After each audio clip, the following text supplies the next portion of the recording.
অনেকেই বলেন যে প্যাকেটের স্যুপ নাকি মজা হয় না, আবার কালারও আসে না। আজকে কিন্তু এই স্যুপটা আমি প্যাকেটের স্যুপ দিয়েই বানিয়ে নিয়েছি।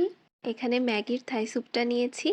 তো আমি যেভাবে বানাই সেই রেসিপিটা শেয়ার করছি। এখানে আমি হাফ চা চামচের মতো আদা কুচি দিয়ে দিলাম, আর হচ্ছে চিংড়ি দিয়ে দিয়েছি 7-8টার মতো, হাফ চা চামচের মতো সয়া সস দিয়ে দিলাম, 1 টেবিল চামচ পরিমাণ টমেটো সস অ্যাড করে দিলাম, পরিমাণ মতো লবণ দিয়ে দিলাম, আর 2টা কাঁচামরিচ অ্যাড করে দিলাম।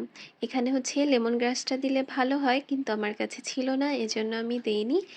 আর এখন 2 কাপ পরিমাণ পানি অ্যাড করে দিচ্ছি। এটা হচ্ছে মেজারমেন্ট কাপের একদম 2 কাপ পরিমাণ। এরপর হচ্ছে স্যুপটা ঢেলে দিচ্ছি।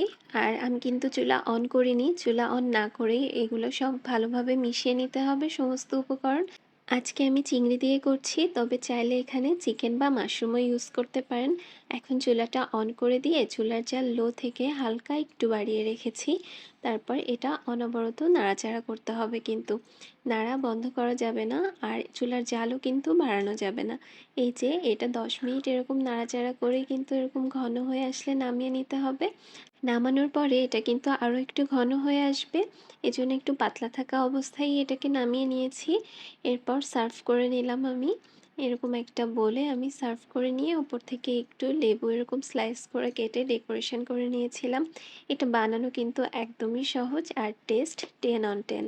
Thanks for watching. আল্লাহ হাফেজ।